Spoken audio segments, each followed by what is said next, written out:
Thank you guys all for joining us today. Welcome to the fourth ever episode of our talk show, Means of Creation. In this show, we are interviewing founders and operators who are building technology companies in the passion economy, helping people to leverage their passions and creativity to make a living. I'm your host, Leah, along with Nathan Baschez, and our guests today are Erik and Leah Culver, the co-founders of Breaker, a social podcasting app that went through YC in winter 2017 that aims to make podcasting more social. Breaker has overtaken Apple Podcasts as my default podcasting app.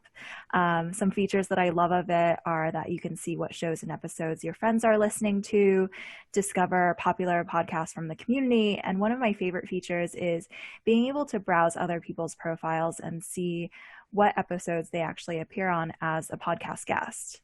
And beyond the fact that it's a cool app, we're very excited for today's show because Nathan and I are both podcasting enthusiasts. I spent a very long time studying the podcasting and audio landscape at my last job at A16Z. And Nathan used to work at Gimlet, the podcasting production company that was acquired by Spotify last year. A quick plug that this show is brought to you by the Everything newsletter bundle, which you can find at everything.substack.com. So without further ado, let's dive in. First of all, thank you so much, Leah and Erik, for being here today. We're really glad to have you on the show. Thanks so much for having us. Thanks for the very, very kind intro, chatting with both of you. And what else we can say about Breaker? I think you are probably two of the smartest people in the podcast space, so I'm not sure what we'll be able to tell you that you don't already know, but happy to answer whatever questions you have. I'm sure there's going to be a lot. So, well, we have a few questions for you and we'd love to have a discussion. I'll kick it off by asking about, podcasting has been around for a while. I think it's been around as a medium for about 15 or 20 years or so. Apple Podcasts launched in 2012 as a standalone app, and there's now a huge number of podcasting apps out there. I'd love to hear from you guys. What was the original thesis behind Breaker, and how has that thesis been validated or evolved over time? Yeah, I can take that one. Breaker came at a time where I really didn't listen to podcasts up until just a few years ago. And I started listening to podcasts through Serial, probably like the most popular podcast of all time. So that was sort of my first podcast listening experience, and I loved it. And I was like, what is this? And how can I find more of it? And then I think my struggle at that point was I was using the Apple Podcast app, and they recommend like entire podcasts, and it's unclear like what they're about or who's in them or why I should care about them. So I tried a few and I was like, this isn't really working. And then I ended up just asking friends for recommendations, but I get such varied responses that I was like, I just don't know, because what I'm looking for. And so I talked with Erik about this. I sent him an email and I was like, what do you think of I recognize there was this huge gulf between sort of like where the technology could be and like where it was at that point, this 4 years ago, in helping people discover podcasts. And so one of the insights we've had at Breaker is to focus on sort of episode level discovery, and to sort of try these different ways of surfacing episodes that you may want to listen to based on a bunch of factors. So based on what your friends are listening to, for example, or if your friends are a guest on an episode, or top lists today, this week, this month, of all users on the platform, top things within different categories, and then episodes based on other episodes you've listened to. So just a whole bunch of stuff.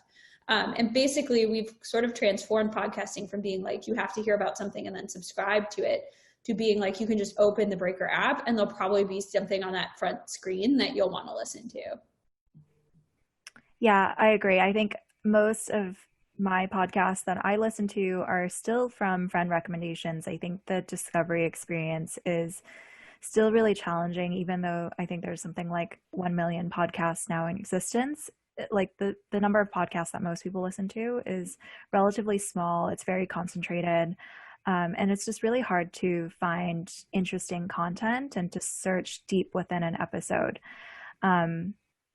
That brings me to another question that I had, which I was recently rereading the Infinite Dial report from this year.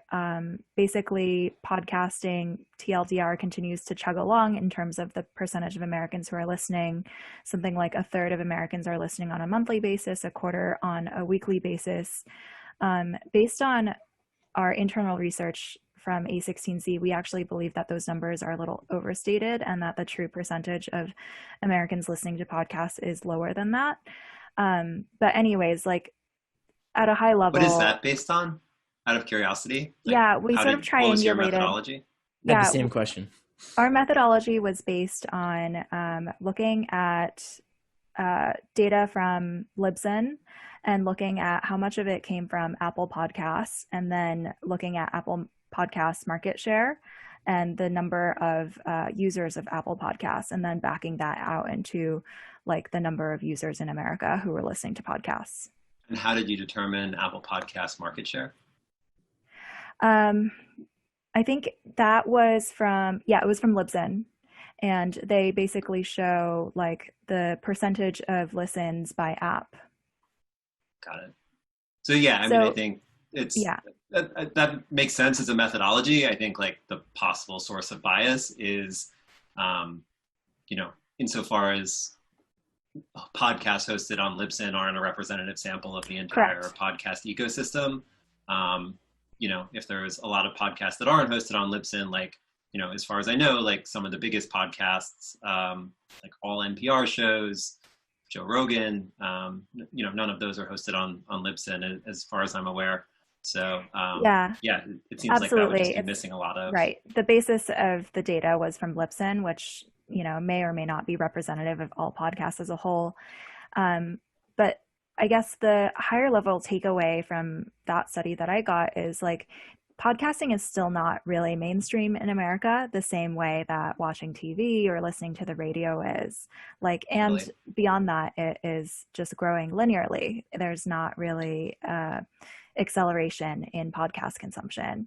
And I'm curious if you guys had any thoughts on why is that? Like, podcasts have been around for a long time. Why hasn't it gone mainstream? Yeah, I think it's getting there. I think your characterization of it is right, and it's definitely not mainstream yet. And podcasts aren't growing hyperlinearly; they're not growing exponentially. But they have really been chugging along with just kind of consistent double-digit percentage growth every year for the last decade.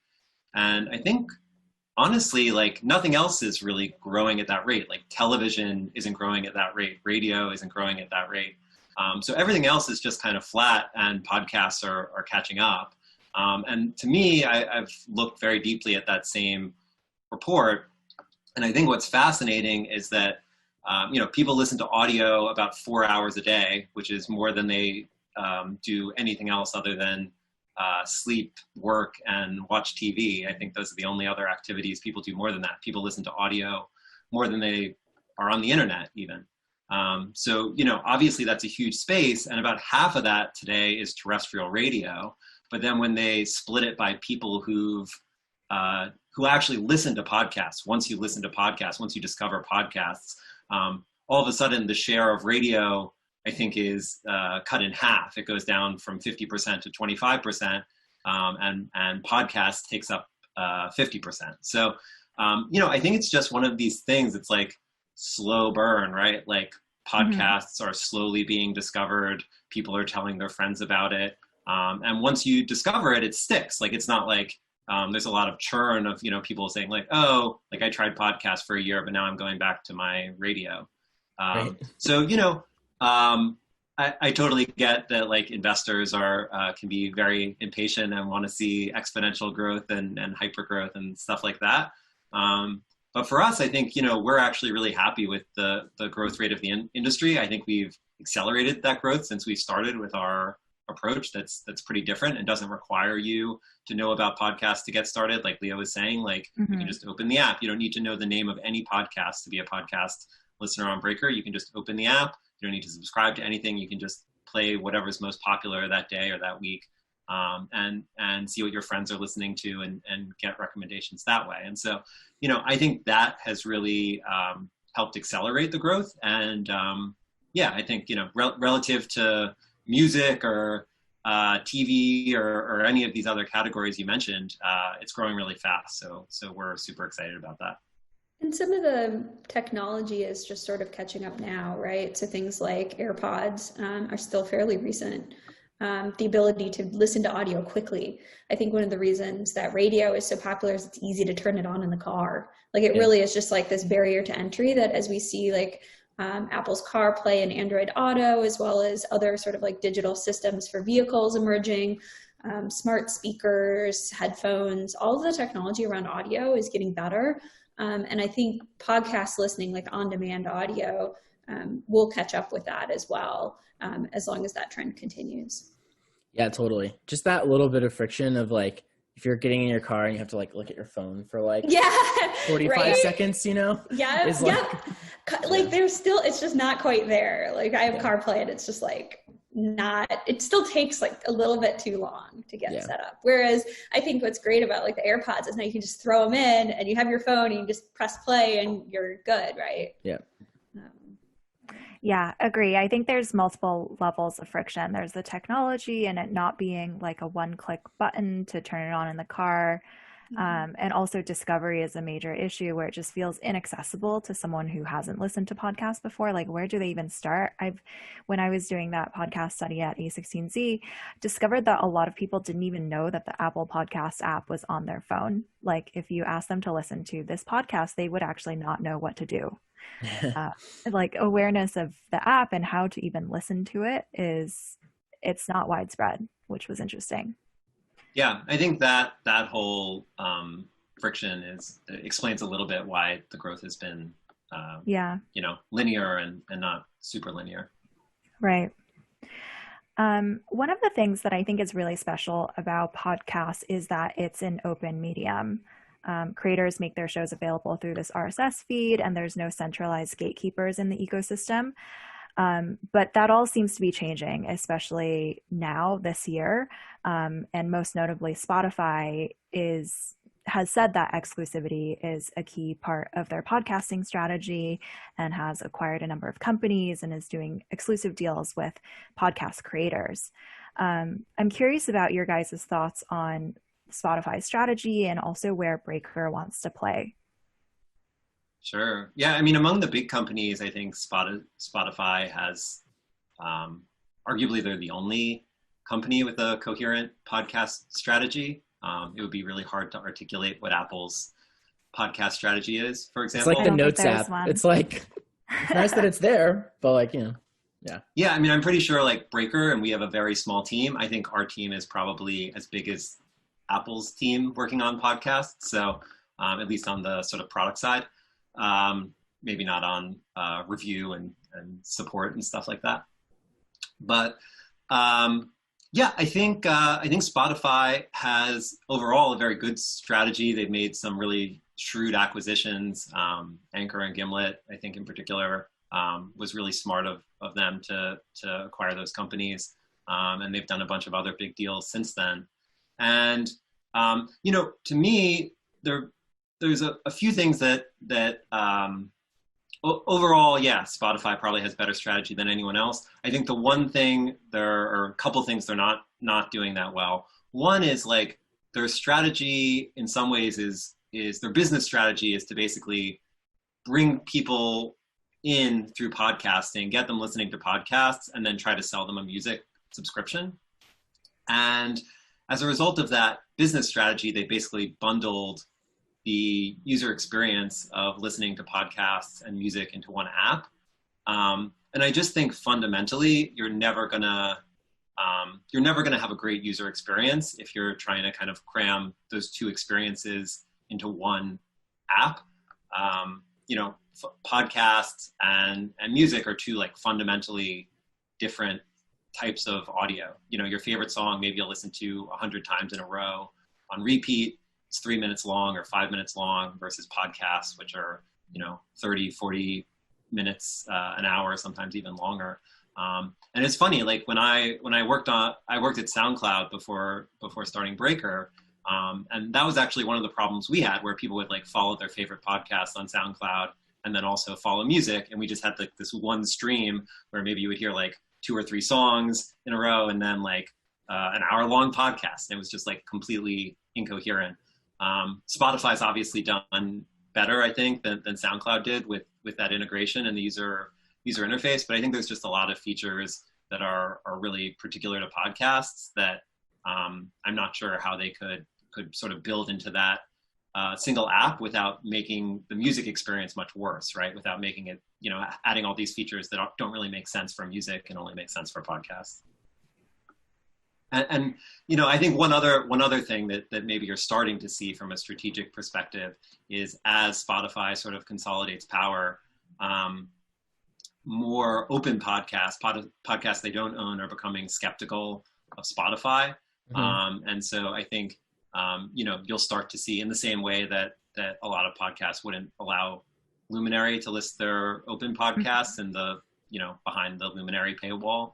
I think you'll start to see the same thing more and more with Spotify. And so, I think they'll struggle to sort of be able to claim, hey, we have every podcast on the platform the way an app like Breaker can.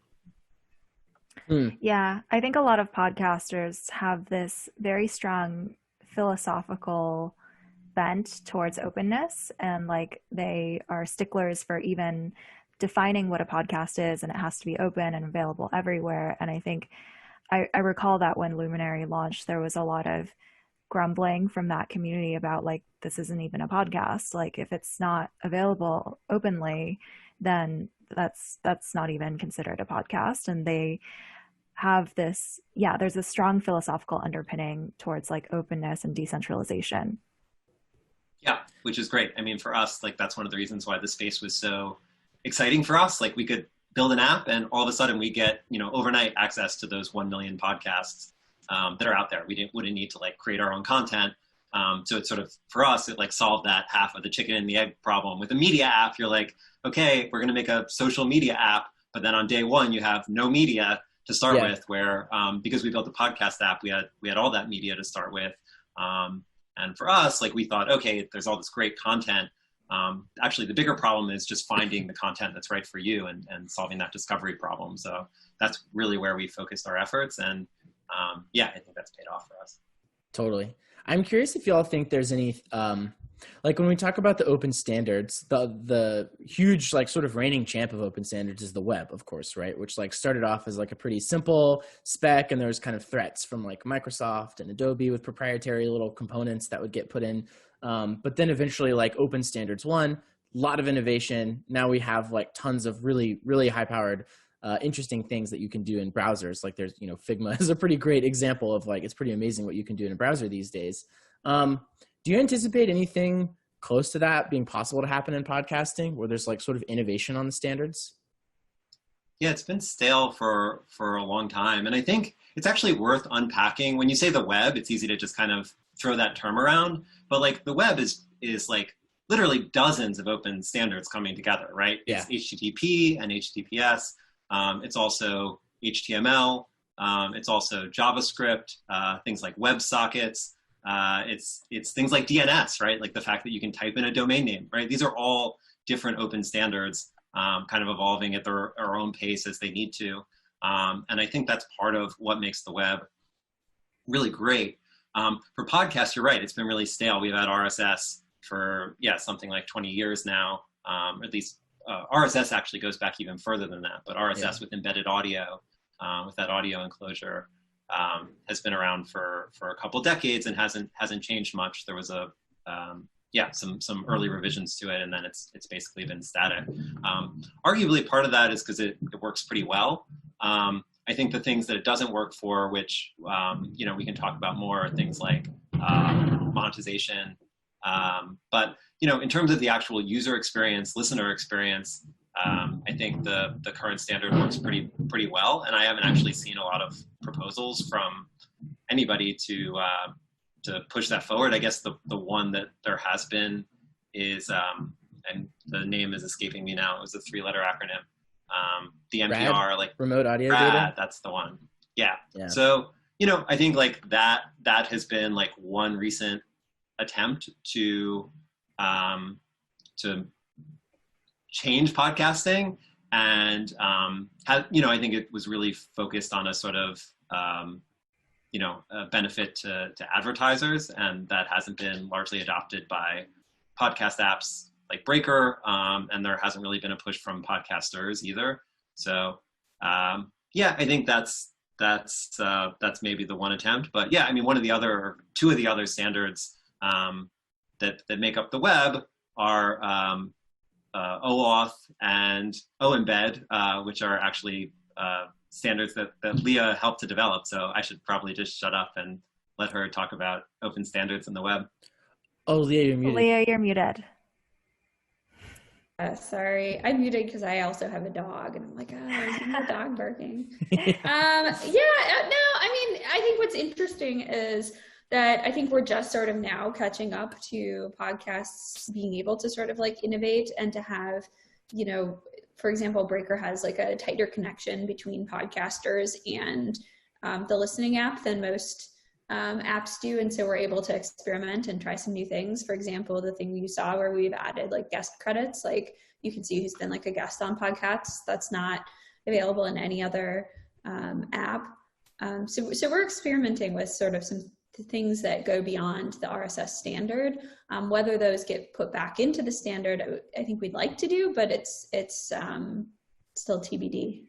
Yeah, that's usually how standards evolve, right? Like you have a single implementer build something, right? Like XML HTTP request, which Microsoft initially built into Internet Explorer. And then the other browsers were like, oh, like we want that too. Like, let's just standardize that.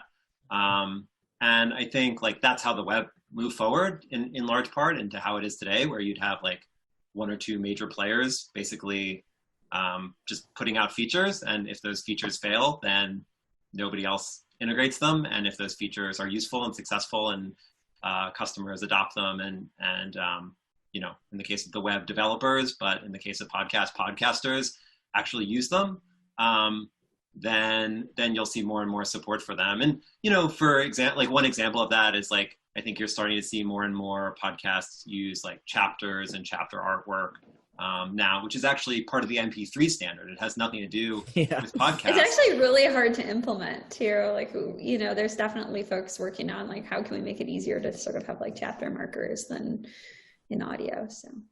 Yeah, I'm not even sure. I don't want to speak ill of Apple Podcasts, but I'm pretty sure they still don't support that in their app. That might be wrong, but they didn't fairly recently. I'm pretty sure they haven't. I'm curious about your guys' thoughts on Luminary Media.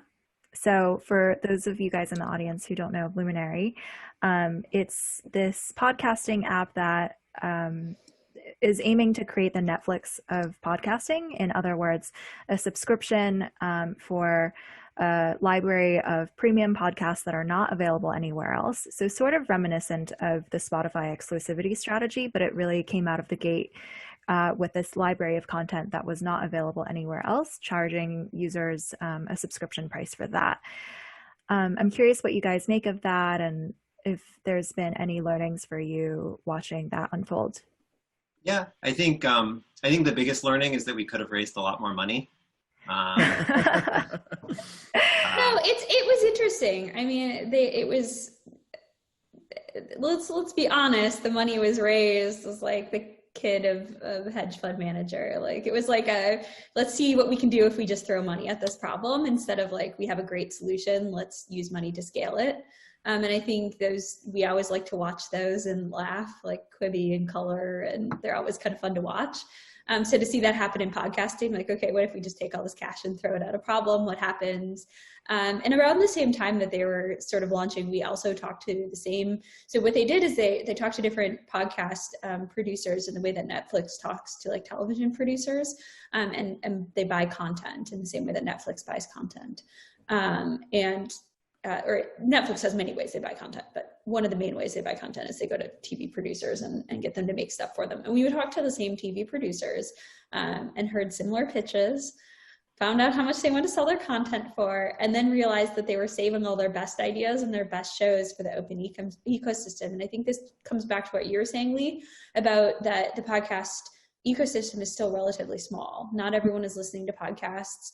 And so in order to have the audience numbers that they wanted, I mean, for many reasons, like for vanity, for, it's could they potentially make more advertising on it than they would make just selling it to Luminary? Like all of these things factored in to being that the content that was available for purchase just wasn't, I think, of the caliber that it needs to be like an HBO, right? Like you need to have that, you know, House of Cards or Game of Thrones, or, you know, to sell that subscription to users. And it just wasn't there. And whether they can get there is just really a question of if they feel like they can get that content up to meet that bar. But that's just not what we're seeing.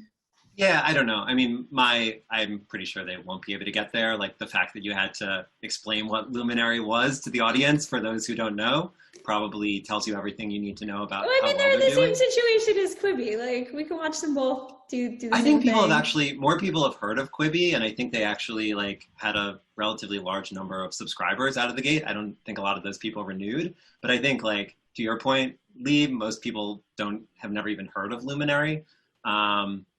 Despite sort of all the money they raised and burned on shows. Like, one thing to me that seemed really wrongheaded is they basically bought up all this content without having a product in the market, without having any data. And so I don't know what they were making those purchasing decisions on, maybe just like the taste of some executives who they hired, and, you know, probably overpaid. Yeah, we had a lot more data going in when we were talking to the production companies. We're like, well, here's what people like. And then you know, it's hard to put all that together. Well, while Leah was talking to those production companies, I was talking to investors. And like, basically our strategy was like, Luminary was buying up all this content, but they didn't have an app. We had an app, but we didn't have any content. And we didn't have the capital that they did. But like, if Luminary was a huge success out of the gate, we would have been able to really quickly raise that capital. Like, I basically had investors who were like lined up and committed to being like, hey, if this Luminary thing's a success, like, we believe in you guys, like, we'll give you like the same amount of money that NEA gave them, and you can go, you know, race them to the finish line. Go buy content, you know. Right. And I think we could have even been smarter about the content based on sort of the because we had all this had, data. We actually knew what people listened to. So, you know, even if they had like a 3-month production lead on the content, we could have caught up really quickly and I think overtaken them, honestly, with even like half of the capital that they had. And we had that capital lined up. So I was honestly like rooting for their success out of the gate. I really was hoping that they would do well. Honestly, like, sincerely, but that seemed not to have happened. Yeah, I think what was really challenging about their approach was they were trying to build both sides of the marketplace at the same time. They were trying to get all of the content without having a base of demand. And so it was this huge bootstrapping exercise of both building up the supply side and the demand side at the same time. And so had to raise a ton of money, had to buy the content without really having awareness and knowledge of what users actually wanted to listen to. So I think that the approach was just super, super challenging. Leah, I think your point about content creators saving their best content for the open ecosystem is really interesting. I think this is a tension that has been brought up with passion economy models and with anything that involves a paywall is, as a creator, how do you decide what to actually paywall? Do you give your free content? Do you give your best content away for free in order to generate those paying subscribers? Or, you know, do you save the best content for your paying subscribers because presumably they're paying for something in addition to what you're offering to the broader audience? Yeah, and it's really difficult to get the financials to tip over to make sense to paid content. So Tim Ferriss ran a short experiment where he did paid content, and he ended up switching back to his advertising supported model, just because he was making more money from the advertisers than from paid subscriptions. And I'm saying that you couldn't make more money from paid subscriptions than advertisers, but you'd have to figure out how to grow that audience and have content that was, you know, really, really compelling and enough that people would be willing to part with money, as opposed to right now, it's actually like, for listeners, they'll listen to a podcast with ads, they'll listen to host-read ads. Host-read ads are like super successful.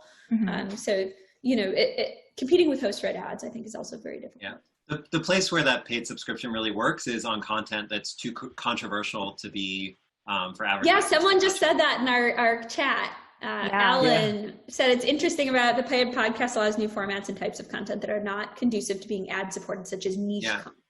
Yeah, I mean, I do believe that's probably there was a lot of stuff like that. Like on HBO, I remember like Bill Maher got kicked off of ABC with his politically incorrect show, and HBO picked it up. Because again, like the reason ABC pulled it, I think it was ABC, it might have been CBS, was because like advertisers didn't want to, it was like too controversial for advertisers, but not too controversial for HBO. And I will say there are paid audio apps that are controversial, which I will not name. Yeah, well, even just look at the top list. just look at the top shows on Patreon, right? Like it's a lot of like political stuff or, you know, things that aren't really politically correct. And I think, I think like that's where you see success, but those are pretty small scale successes. Like even like the top 2 or 3 shows on Patreon are pretty small when you like compare them to like the top advertising supported shows. Right, totally. What do you think? I mean, Sam Harris, I think, has maybe done like the best job of this, where, you know, he's only doing subscriptions now, no more ads. And he's also has like a sort of calm.com like Headspace competitor that's like, I think bundled in. I'm not sure if it's a separate purchase or what, but he's got this whole strategy around paid audio that seems to be like much more well developed than your average. It's interesting how that seems to be what's working there and not just sort of like a Substack for podcast approach. At least so far, you know, there's not a lot of like individuals with like a podcast that are, I guess the other one, Acquired FM. I'm just thinking of stuff that's like roughly in my world. Yeah. I'm just curious. Yeah, no, like, look, I'm an acquired subscriber. I love their content. They have a really good mixed model of like some free, some paid. You know, Sam Harris, he's an incredibly principled person. I would put him in that category of political content. I don't think he's necessarily like at one end of a political extreme, although he has some sort of heterodox ideas that he likes to talk about. And I think his strong principled view is that advertising, he doesn't even want the impression that advertising might corrupt what he's saying. Right. But I think he's leaving money on the table as a result of that. So, you know, how much could he make if he had an advertising supported podcast? I'm almost certain the answer is more. But yeah, also, I mean, a lot of right, the subscription is the meditation app. So we could move into sort of like, there are other categories of audio other than podcasts where subscription models have been successful. And I would put the meditation thing into sort of like a fitness bucket, like a self-improvement bucket. So the stuff we're seeing in China with their paid podcasting apps being more about learning. So something like masterclass, or I would count those all, even though that's video, like counting that in sort of like the paid learning sector. Learning and fitness are two other areas that audio has played well in. Yeah, I was going to say, I think it's really interesting to compare and contrast what has happened to the US podcasting ecosystem versus in China. I think China is a market where audio content is primarily paid. And I think that has come about as a result of the fact that there really isn't a free and open podcasting ecosystem the same way that has developed in America. Like to my knowledge, there's not an open podcasting ecosystem where you can just download an app and listen to all of this free, amazing, high quality content.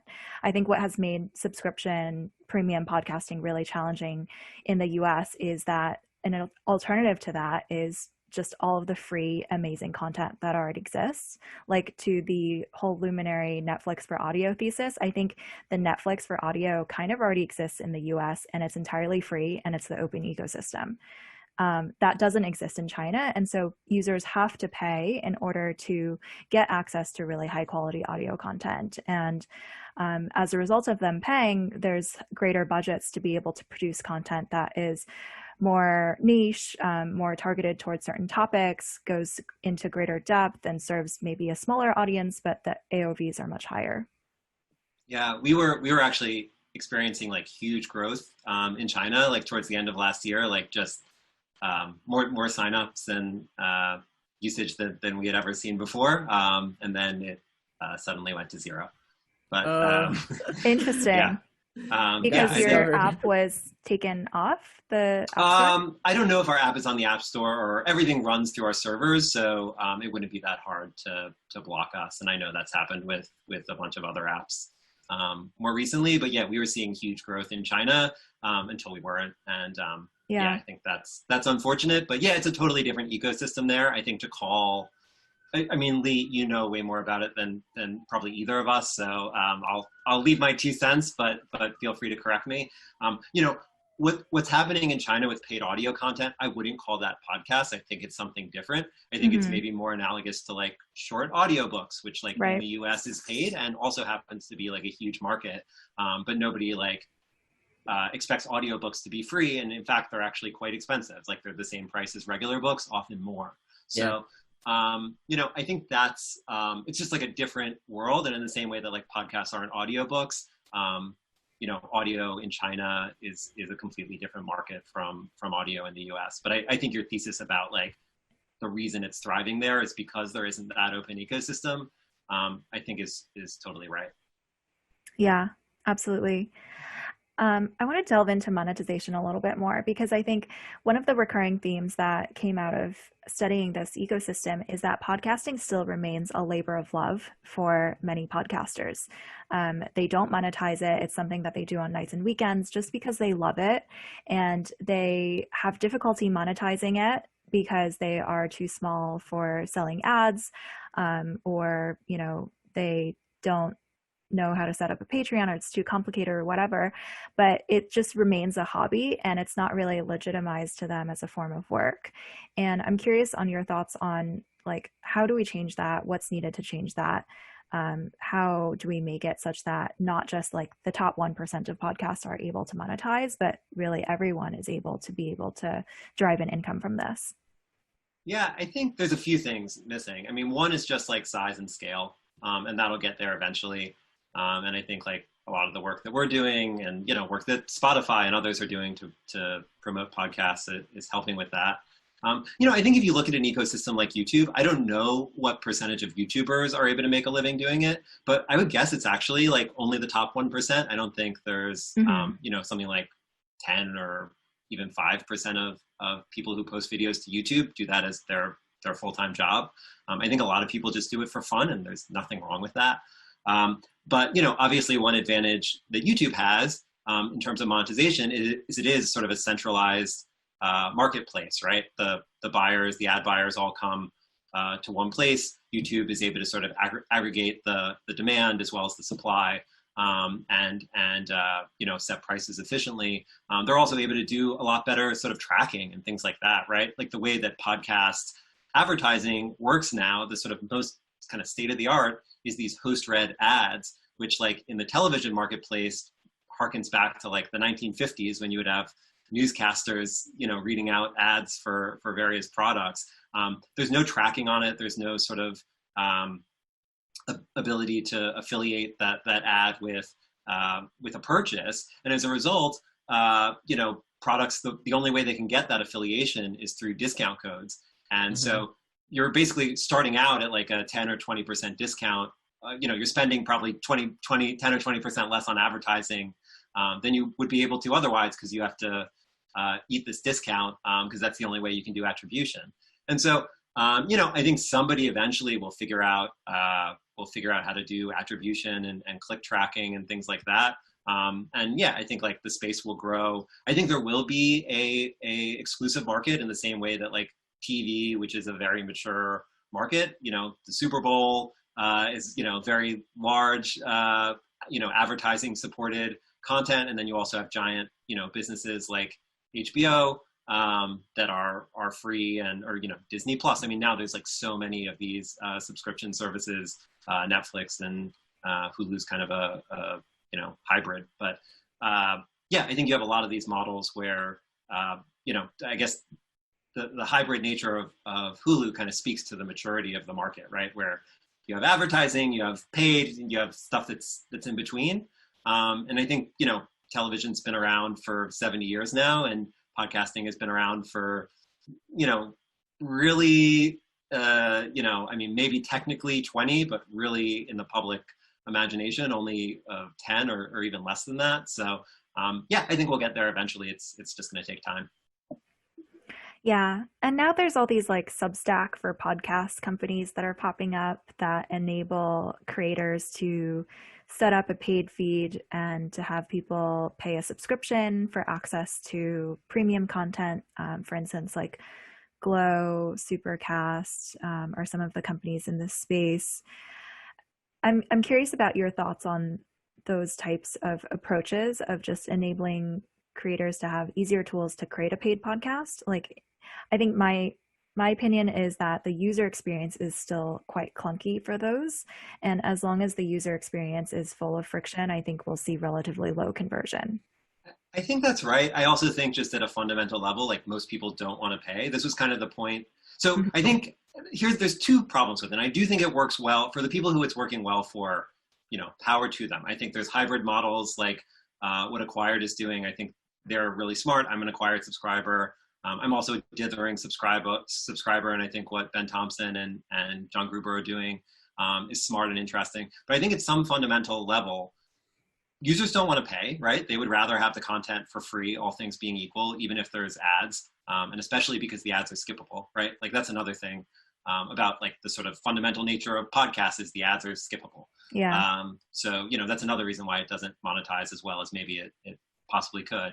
But yeah, most people want free content. And then as Leah was saying earlier, most podcasters want a bigger audience, right? If you said all things being equal, like you're going to have the same amount of money at the end of the day, would you rather have 1,000 paid subscribers or 10,000 free listeners, advertising supported? I think every podcaster, everyone we've ever talked to has always said, oh, well, I'd rather have 10 times as many people, all things being equal, if I'm going to have the same amount of money, because I can use that audience to promote my books or live shows or what however else they make money in other ways, right? In general, people who have podcasts want to have an audience, they want a bigger audience. So I think there's definitely like a world for everyone having their 1,000 true fans or 100 true fans who support them. And I think companies that are enabling that is great, but I always think it's going to be kind of more niche than really at the mainstream. The podcasters want to maximize their audience and the listeners don't want to pay. So I think, for the real Super Bowl type podcasts, it's always going to be free and ad supported. Yeah, makes a lot of sense. Okay, let's go to audience questions. If you guys have questions, put it in the Q&A. We'll start with the first question that's here. So Alan asks, what is your take on other segments of audio, such as live audio, like Clubhouse, audio courses, etc.? I love Alan's last name too. Alan, is that LaCroix? How do you pronounce that? Is it LaCroix? I don't think they can unmute curious. themselves because we're on webinar can mode. He type it's the like answer? Zoom webinar edition. It's kind of stilting for this format, but yeah. Yeah, interesting. The second one, LaCroix. Alan There we LaCroix. I mean, I think that is how we're supposed to pronounce LaCroix, the drink, as well. But no, because it's from Wisconsin, and there's the St. really, Croix it's really River. LaCroix, and right? Yeah, it's LaCroix. I see. I'm from Minnesota. I'm curious Maybe what Alan your is take- from New Orleans, or his Oh, right, ancestors are. Yeah, I'm curious what your take is on live Mexico, and courses okay. and stuff like that. I think we've talked a little bit or covered a little, mentioned a few other types of audio other than podcasts, fitness, meditation, like learning and books, totally different other forms of spoken audio. And we're just talking about spoken audio too, not even getting into music. So there are like a lot of different formats, and we're starting to see more novel formats. The ones that are coming up are sort of teleconferencing, so Clubhouse, TTYL, sort of like really more, the one I'm kind of looking forward to, I hope something does, is live radio. So friends of mine run like a live radio station on the web, and we haven't seen as much of that happen yet, but that could be really interesting. I think there's a lot of new stuff coming up in this space all the time.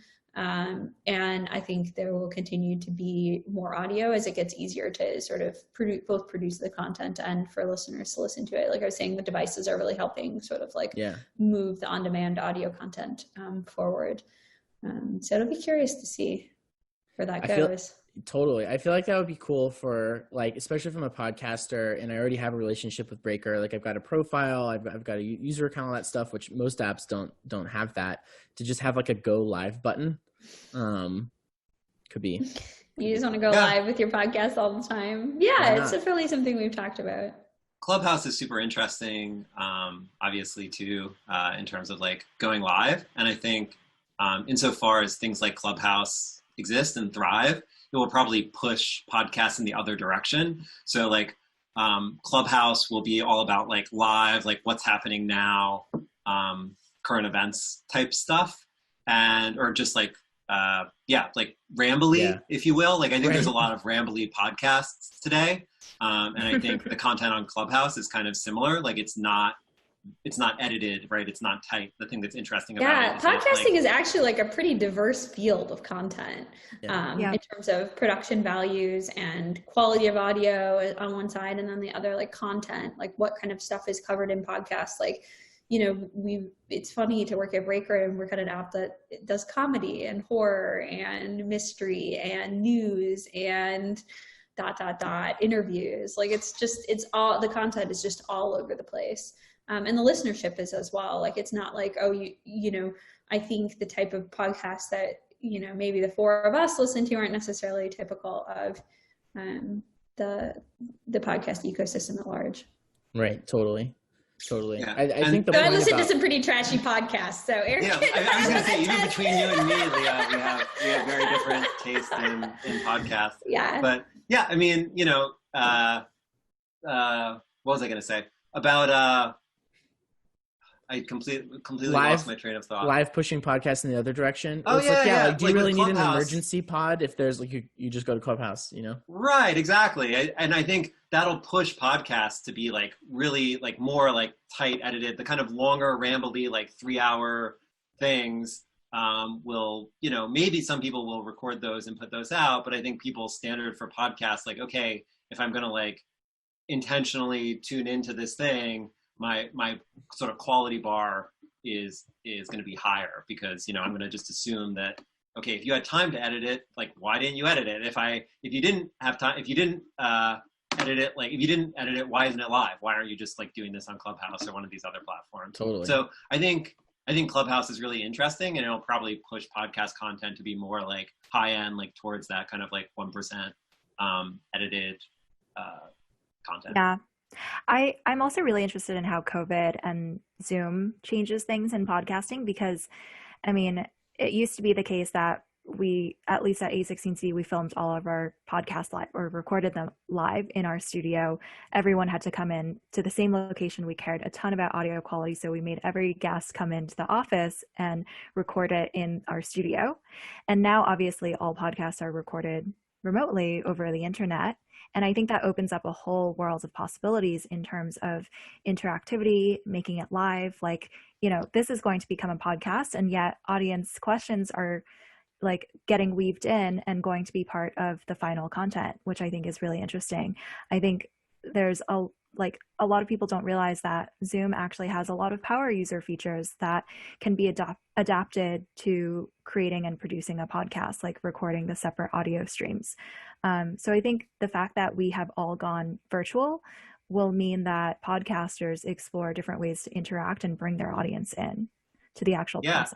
I think one thing that's great about podcasting is that the production costs are so low, right? Like, you can do a pretty high quality podcast with your phone or, really cheap audio equipment, maybe a couple $100. Where like video, like, I'm actually surprised at how poor, for example, like the talk shows, especially like their interviews, like the interview segments, like the video like quality on those that's going on right now is just garbage. And like, maybe for the first month or whatever that you would have accepted that, but you think by this point they would have figured out how to like send someone a, video camera set up in a box with lighting and everything. But hey, not everyone can be Chris Harrison and have Chris Harrison's awesome son to film Bachelor. The Bachelor stuff is really well made right now. And I'm just like, wow, they know how to do this sort of like live, you have to be at home, like sort of stuff. It's funny to see like which television teams are really good at that. But for like interviews where you have like a different guest every night, which is like a pretty common how do you get them set up? Well. How do you get them? Like all the late night shows, like the video quality, it's just like embarrassingly bad. Like I'm seeing pixels on my like HD TV, and it's just like gross, right? And I honestly, like, I can't even bring myself to watch it. And so like where like audio, I think if you were just recording that audio channel, the quality can be a lot better with a lot less work. So, you don't need hair and makeup and lighting and all that other stuff. So, I think that's in some ways like a huge advantage for podcasts. It's like if you could create a business that was like, similar to Netflix or YouTube, but where the production costs were, a small fraction of that, even to do really high quality content. To me, that's one of the things that's most exciting about the podcast market in general. And I think like the other thing that's super exciting about podcasting is there's so many modalities where all you can really do is listen to audio, like when you're driving or, maybe you're out walking the dog or exercising or washing dishes around the house, things like that. Like for me, those modalities, like we don't compete with Facebook, we don't compete with Instagram or Snap or TikTok or any of these other apps. Literally the only thing we compete with is like music and phone calls.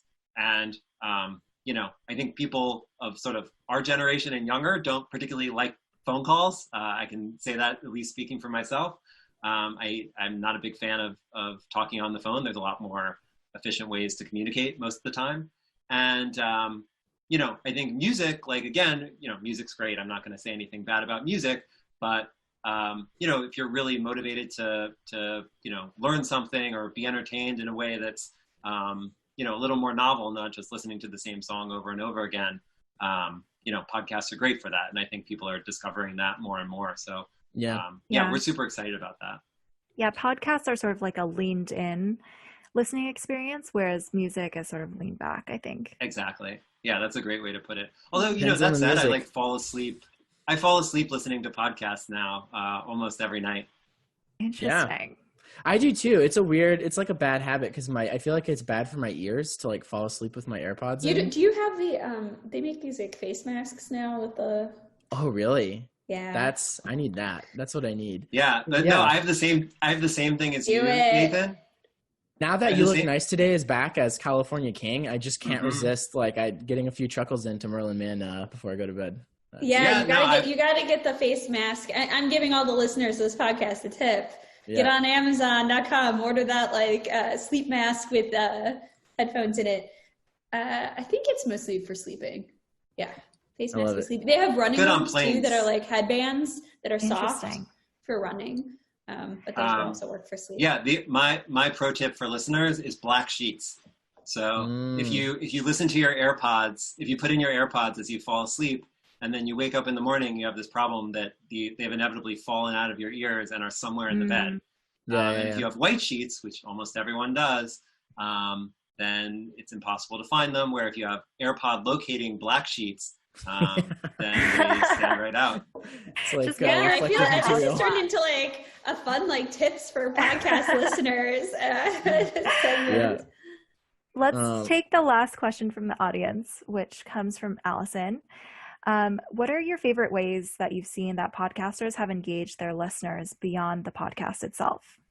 You mentioned locked podcast content, apps, and audio courses. Any standouts there or new ideas you're excited about? This is really interesting. Well, Breaker has some really interesting things that have been really fun to watch, like the use of comments and getting to see what your friends comment on things and being able to like comments. All of those have been really fascinating to see sort of how people use that. And then in our Android app, we added a feature to add sort of emoji reactions at certain points in the audio.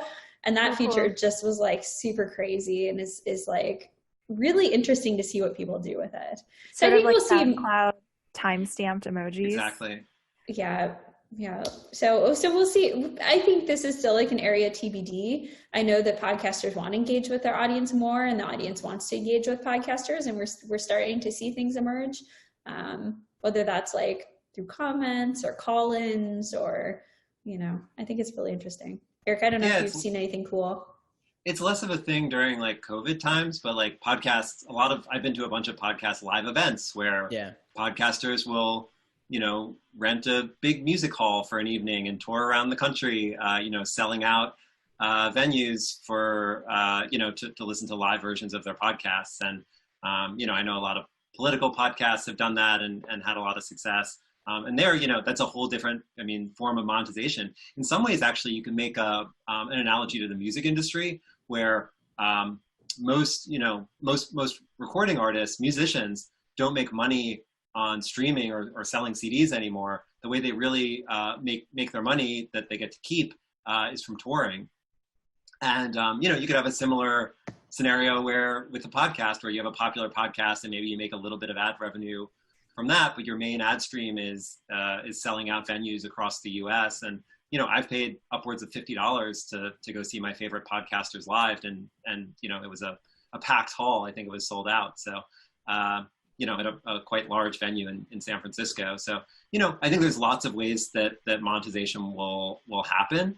I think like the more sort of touch points that podcasters can have with their audience, whether that's on Twitter, in a live event, not just through that audio stream. Lots of people are having success in a lot of different ways with that. Yeah.